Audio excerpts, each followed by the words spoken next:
నమస్తే, welcome to our channel. Osteoarthritis అనే ప్రాబ్లంతో చాలామంది బాధపడుతూ ఉంటారు. దీనికి మెడిసిన్స్ లైఫ్ లాంగ్ వాడాలి, దీనికి మాకు ఎలాంటి నొప్పులు తగ్గట్లేదు, రిజల్ట్స్ ఏం లేవు అనుకునే వాళ్ళకి హోమియోలో చక్కటి ట్రీట్మెంట్ విధానం ఉందని చెప్పుకొస్తున్నారు డాక్టర్ గారు.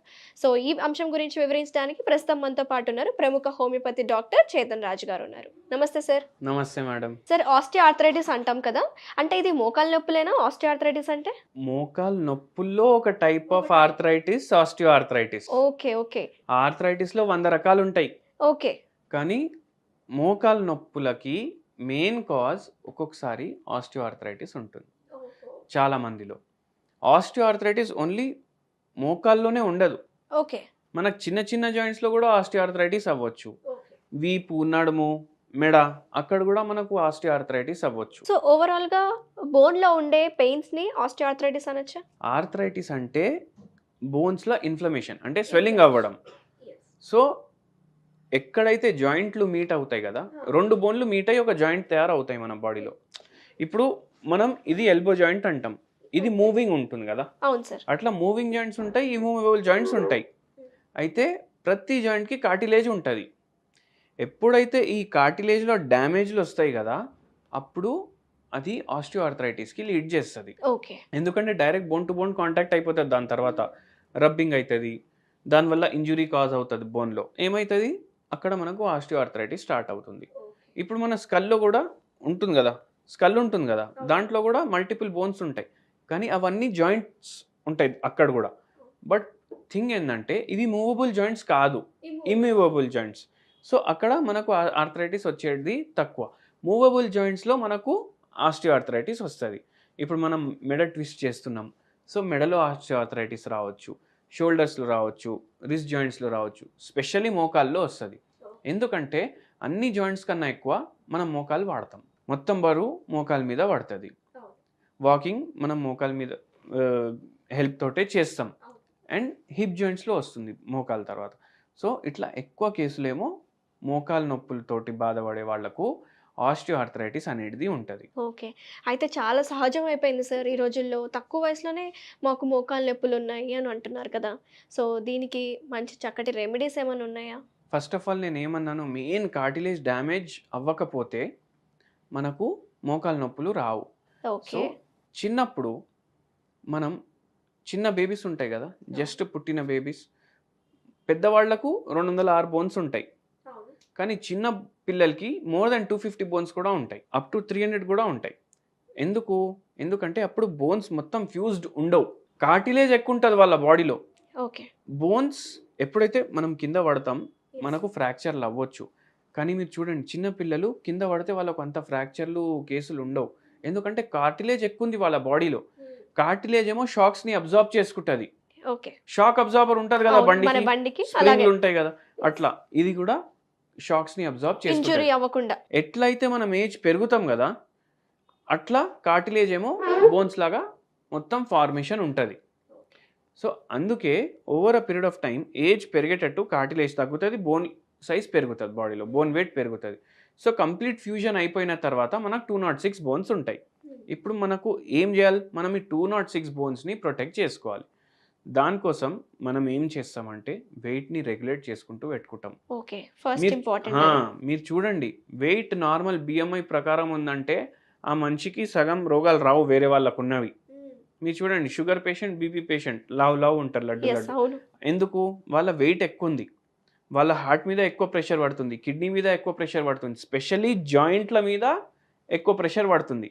ఎందుకు, మోకాలు మొత్తం బరువు కంట్రోల్ చేస్తాయి బాడీలో, అందుకే మోకాలు నొప్పులు వాళ్ళకి స్టార్ట్ అవుతాయి. సో ఇది తగ్గించడానికి మనం ఏం చేస్తాం, diet mostly fats and carbohydrates కొద్దిగా తక్కువ తీసుకుంటాం. ఓకే. అండ్ మంచి vitamin rich food, minerals rich food, ఇవి ఎక్కువ మన డయట్లో యాడ్ చేస్తాం. సో ఎక్కువ కూరగాయలు యాడ్ చేసుకోండి మీ డయట్లో. ఓకే. అండ్ ఓవరాల్ అన్ని వెజిటేబుల్స్. మీరు ఒకవేళ ఏదో మార్కెట్కి వెళ్తున్నారు, ఇప్పుడు హైదరాబాద్ కాస్మోపాలిటన్ కల్చర్ అయిపోయింది మొత్తం, సో బయట ఉన్న వెజిటేబుల్స్ కూడా మనకు దొరుకుతున్నాయి. బయట అంటే అబ్రాడ్ కంట్రీస్లో కాదు, ఇప్పుడు టిండా అనేసి నార్దర్న్ ఇండియాలో తింటారు, అది ఇక్కడ దొరుకుతుంది ఇప్పుడు. ఎందుకంటే అక్కడ నుంచి కూడా ఇక్కడ వచ్చి ఉంటున్నారు. సో ఆ వెజిటేబుల్స్ కూడా ట్రై చేయండి మీరు. ఓకే. దాంట్లో ఉన్న హెల్త్ బెనిఫిట్స్ కూడా తీసుకోండి. మునక్కాయ వాళ్ళకి తెలియదు, వాళ్ళకు మునక్కాయ గురించి చెప్పండి.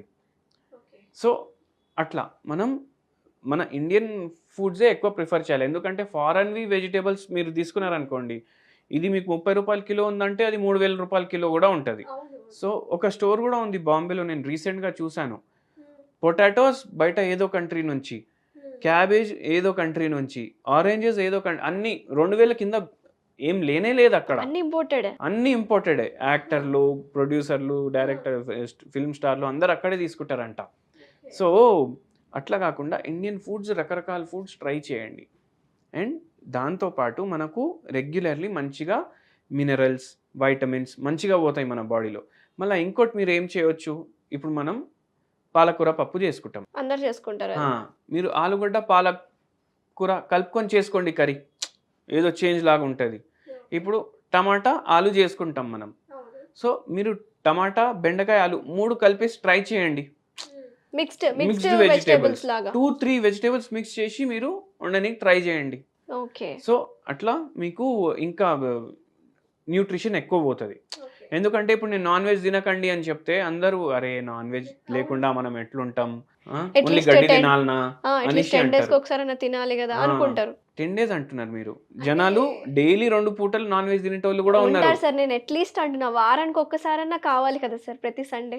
చూడండి మీరు కూడా అంటున్నారు.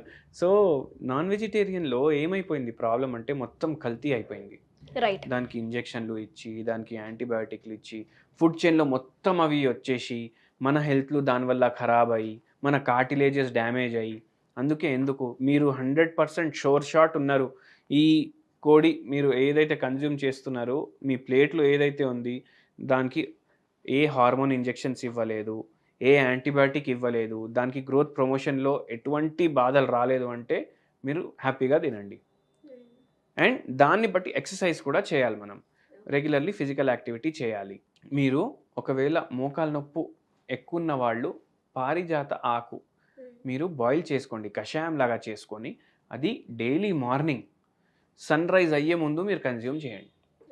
అది మీకు మంచిగా 1 వీక్లోనే మంచి రిలీఫ్ ఇస్తుంది. దీంతో పాటు ఈ పారిజాత ఆకుతోటి మీరు కషాయం చేసుకుంటారు కదా, దాంట్లో 10 drops ఒక హోమియోపతి మెడిసిన్ చెప్తాను ఇవాళ. ఇది నరాల బలహీనతకు కూడా పనికొస్తుంది.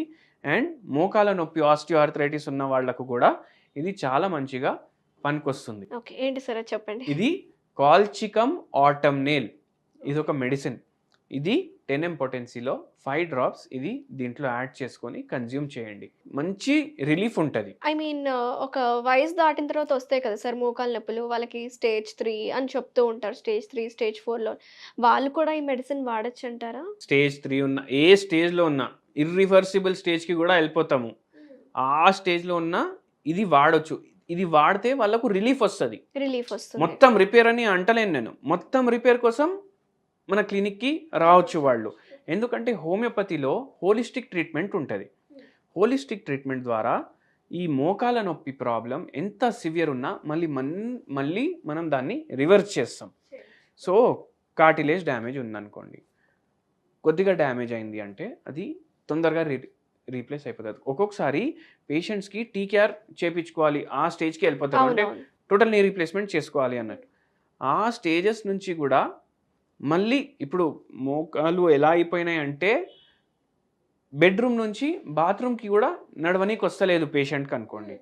ఒక పేషెంట్ హాలత్ ఇట్లనే ఉండే, వెయిట్ కూడా ఎక్కువ ఉండే, బెడ్రూమ్ నుంచి బాత్రూమ్ వరకు కూడా వెళ్ళనీకి రాకపోతుండే, నొప్పులు, నడవలేని పరిస్థితి.